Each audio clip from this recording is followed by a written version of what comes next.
Hello everyone and good afternoon. It is my pleasure to be invited to speak with each and every one of you at this year's Financial Fitness Clinic, all the way in the city of Owerri. Thank you so very much to Sir Frank Samuel and the entire team and leadership of the FFC. I consider it a privilege to be one of the keynote speakers at this year's event. And to all the young people who are listening to me, I want to congratulate you. Why do I want to congratulate you? I want to congratulate you because you have the opportunity to receive proven insight and knowledge that has the capacity to accelerate your journey towards financial freedom. It is my greatest desire that from every single thing you will learn from each and every one of the speakers invited, you will put into practice and you will have the chance to create financial abundance for yourself, for your loved ones, and for the society at large. I will be speaking on financial hacks that the Generation Z can use to accelerate their wealth. For those of you who may not know me, my name is Olufukeji Ejimi Adegbe. I am a chartered wealth manager. I am an ex-bank trader. I'm popularly called Africa's #1 Forex coach. And I'm the founder of the Profitable Investor Network. What I do is I teach people the mindset and the methods that millionaire investors use to acquire, preserve, and grow their wealth. And specifically, this very day, I want you to get your journals and take down notes. As I speak, if any question comes to your mind, I want you to write it down for the question and answer session. And if you follow me on any of my social media channels, you can also equally ask your questions and I'll get around to answering them much later if I don't answer your questions during this particular session. Well, I can imagine that being in tertiary institution, as an undergraduate, as a fresh graduate, as a postgraduate student, you are really eager to approach and attack life and to make the most. One of the gifts of being young is optimism and enthusiasm. But you will require certain amounts of knowledge to turn your desires and your aspirations into reality. Let me start off by defining what financial freedom means to me. I know that the event is the Financial Fitness Clinic, and as the name implies, a clinic is where you go to ascertain that you are healthy, whether or not you feel sick. You go for checkups just to be sure that your body is functioning properly. A clinic is also where you go if you have injury, a sudden accident, unplanned, that puts your health and life at risk, or if you have sickness, disease in your body. So if this is a financial fitness clinic, you are here to ascertain whether you are financially healthy, whether the state of your finances is enviable and functioning properly. And in case you have suffered some form of financial injury or the other, maybe you are in debt, you are owing, or maybe you are constantly behind on your bills, or maybe you just can't make ends meet. Or maybe you have a chronic financial challenge. You find out that you are unable to maximize the resources at your disposal. So that is what this clinic aims to address. So let's start by defining some basic concepts. Who would I call a person that is financially healthy? Or what would I define financial freedom as? To me, financial freedom is the ability to afford whatever you desire in the quantity that you desire it or require it, as at when you desire or require it, and still retain the time, the energy, and the peace of mind to enjoy doing so. It's the ability to afford whatever you desire or require in the quantity that you desire or require it, as at when you desire or require it, and still retain the time, the energy, and the peace of mind to enjoy doing so. I also define it as the ability to afford to do whatever matters most to you with whoever matters most to you. I believe that financial freedom is a right for any human being, and at some point in your life, you should be able to attain to this enviable state. Now, to achieve financial freedom, it will require three basic components. Number one, you will need financial intelligence. Financial intelligence. You cannot be financially free ever in your life if you do not have some level of financial intelligence. Financial intelligence implies that you know what to do to improve your finances. And apart from financial intelligence, you also need financial planning. Intelligence tells you the general body of knowledge required to achieve your financial goals. But financial planning customizes the knowledge that you have. For some of you, you already know what to do. The challenge is you don't believe or you don't know how to customize what you know and make it relevant and applicable in your own unique context. Some of you read books by foreign authors. Some of you watch finance shows by foreign presenters. And maybe the context is not relevant or applicable to your unique situation. So you need to plan. Planning is what customizes your financial intelligence and makes it relevant to you. And then, aside from financial intelligence, knowing what to do, financial planning, sequentially arranging what to do, what you now know, and making it relevant to your unique situation, you also require financial discipline. Financial discipline. And what is financial discipline? It is simply the ability to stick to your financial plan regardless of the outcome. What do I mean by that? Some people set financial goals and then they know what they want to do to achieve those goals. They have a plan.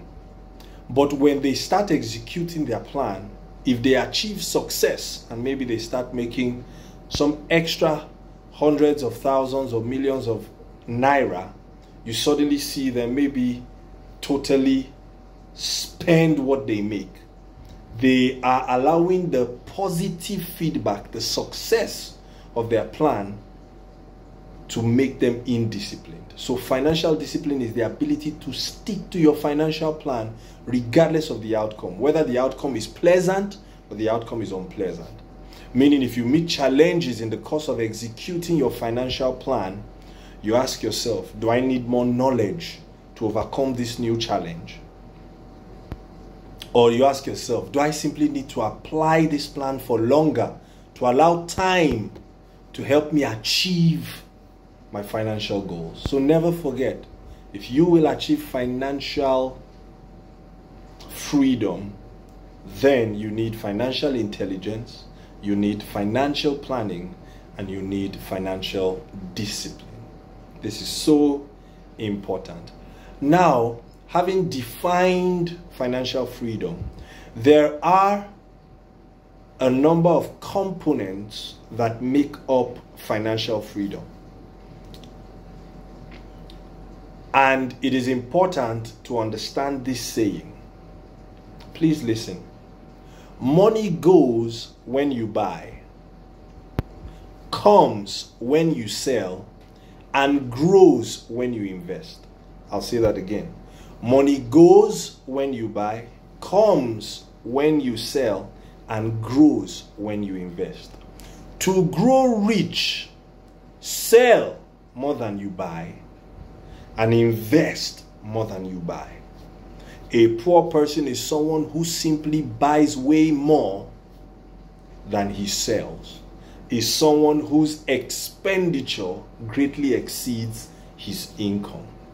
The day I figured this out, it changed my financial life forever. Anytime I make a purchase, money leaves me and goes to the person I am buying from. So if I want money to come to me, I have to find something to sell. Young people, listen to me. Find something to sell. This is so important. Another thing I would like to touch on is financial literacy. How does financial literacy come? And how do you know if you are financially literate? Well, I have 5 things that I use to measure the quality of my financial literacy at any point in time. Number 1, a financially literate person is someone who knows how to earn more. A financially literate person is someone who knows how to earn more. You must always be thinking, how can I earn more? How can I earn more?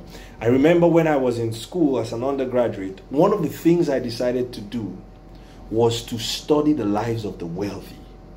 I figured out, or I found out, that wealthy people are always thinking of more ways to earn.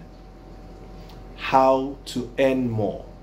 When you know how to earn more, you are financially literate. Number 2, apart from earning more, you have to learn how to spend wisely.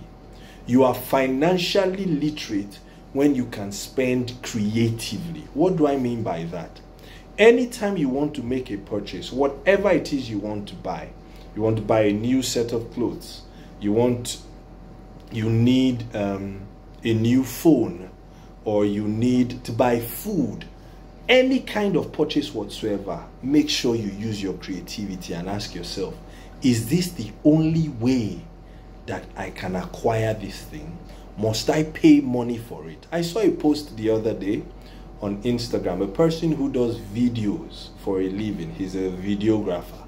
And he put up a post and said, if you want me to make a video for you, but you can't afford to pay with cash, tell me how you can pay me for my services, and I will make that video for you. And I thought, this is someone who understands creative spending.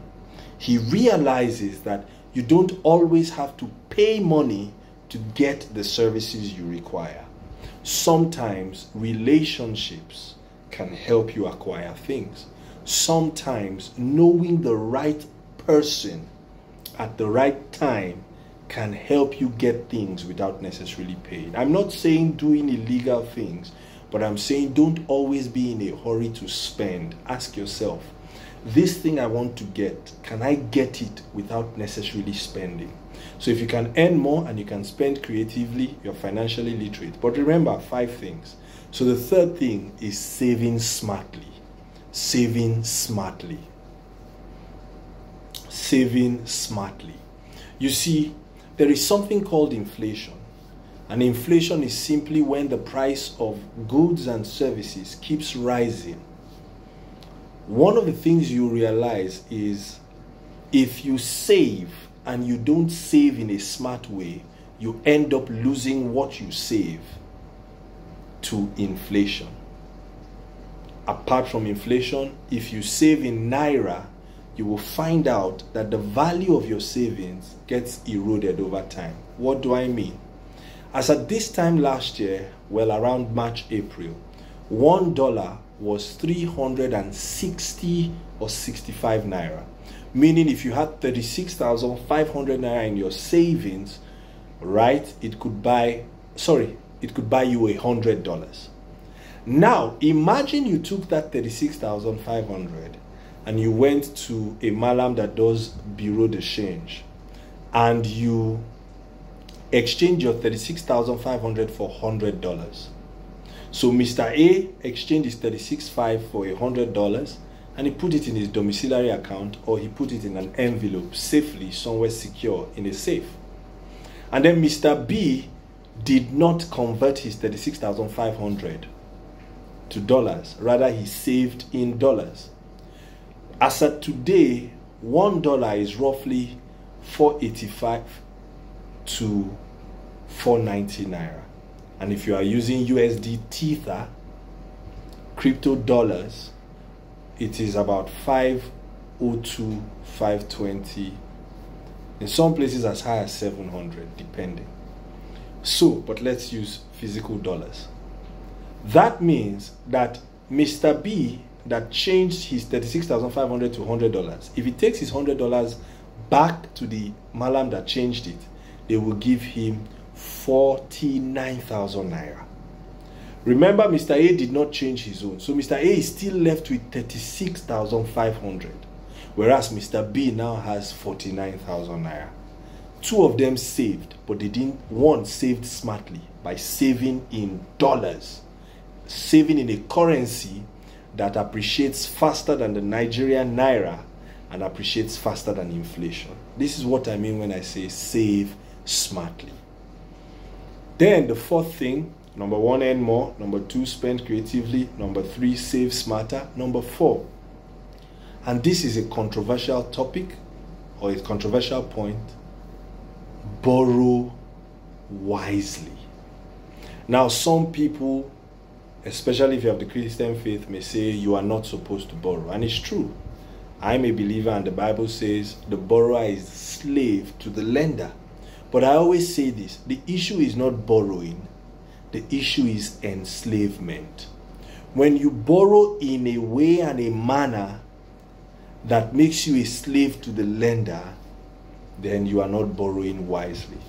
This point, I won't dwell on it because it doesn't apply to you, but please, never borrow for consumption. You should only borrow when you are sure that the purpose of the funds will be used in a smart manner. Never borrow to trade forex. I need to say this, young people. Never borrow to invest in crypto. Never borrow to put money in a business you know nothing about. No, you will most likely end up in trouble.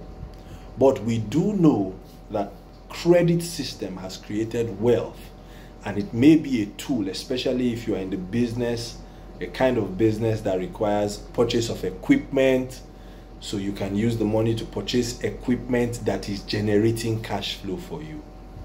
You may borrow money, for example, to buy a keke napep and put it on the road and be paying back from the money the napep generates daily. This is what I mean when I say borrow wisely. And then lastly, invest actively. So a financially literate person is someone who, number one, earns more, spends creatively, saves smartly, borrows wisely, and invests actively. If you can increase your ability to earn, spend, save, borrow, and invest, then you are financially literate. Now, this being said, let me touch on yet another concept that will help you. As a young person looking to become financially fit, what do I think you should focus on? If I were your age again, what are the things that I would be doing? Well, there are basically three skills, 1, 2, 3, that if as a young person you master, they will change your finances forever. They will help you hack your way to financial freedom and financial fitness faster. Please listen attentively. The first skill, and you need to write this down, is what I call technical skill. If you are in Generation Z, it is absolutely important that you acquire technical skill. What do I mean by technical skill?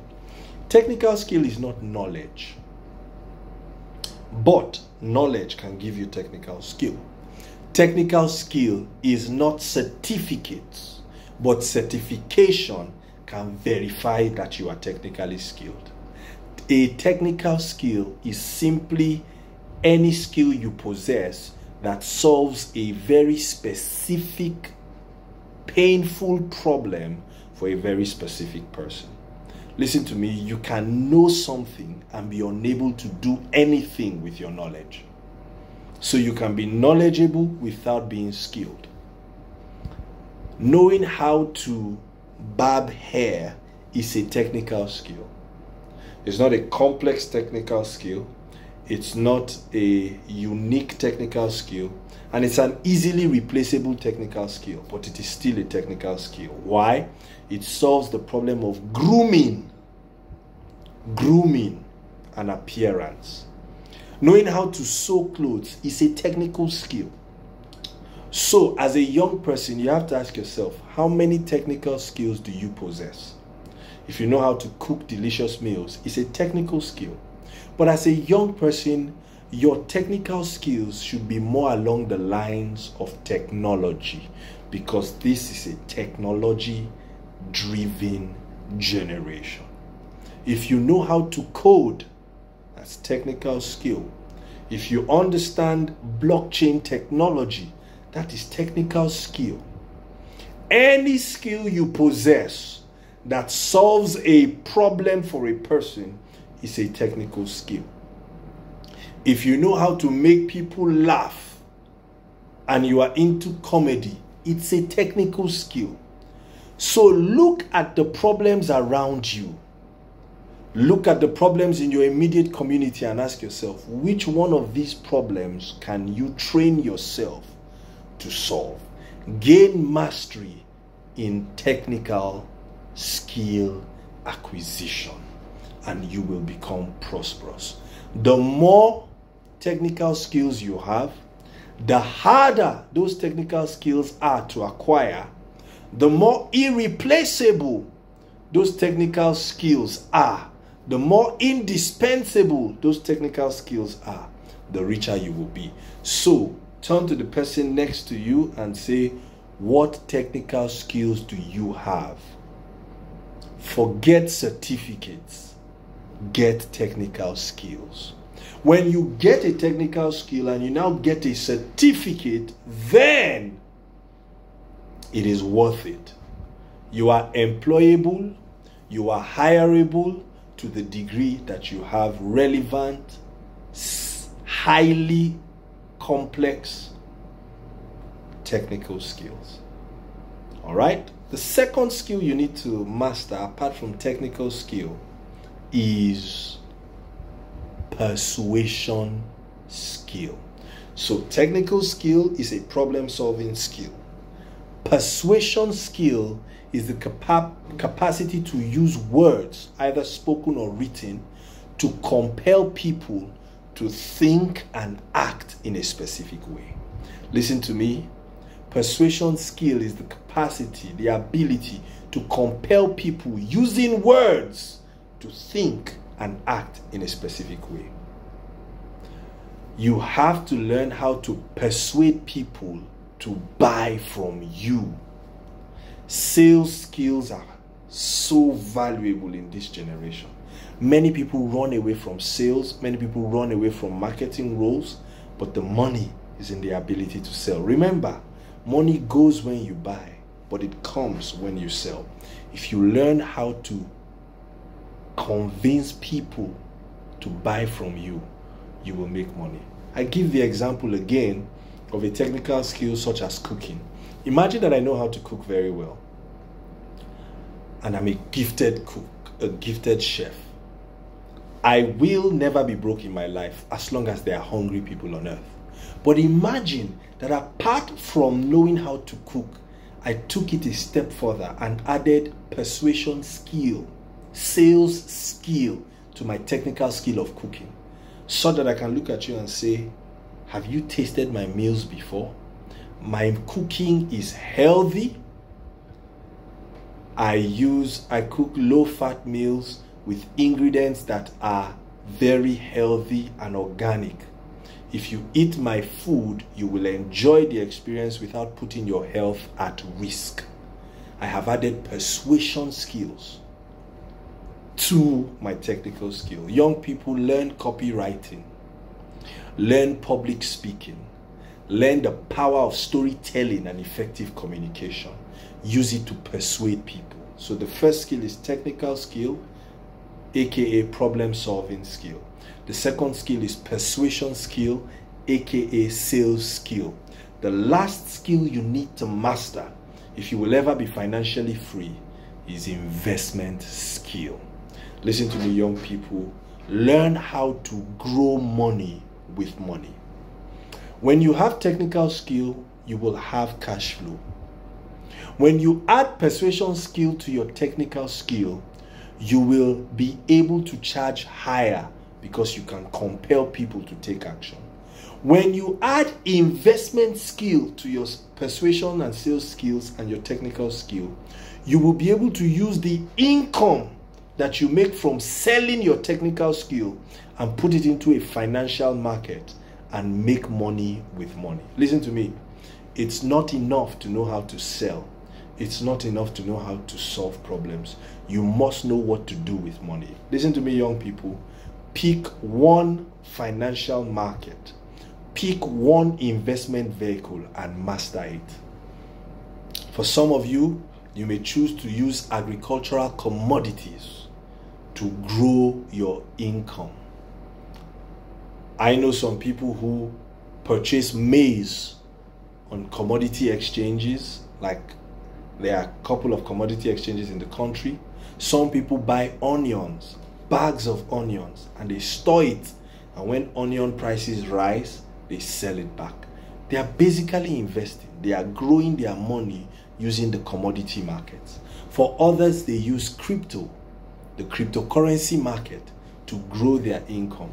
For some people, they use Forex to grow their income. But listen to me.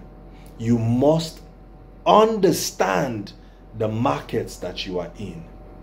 When it comes to investment skill, you must know what to invest in and why.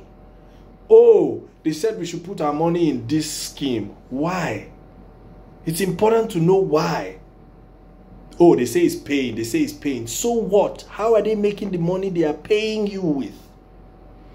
So investing is not about blindly putting money in a financial vehicle. No. The first investment you make is an investment in knowledge.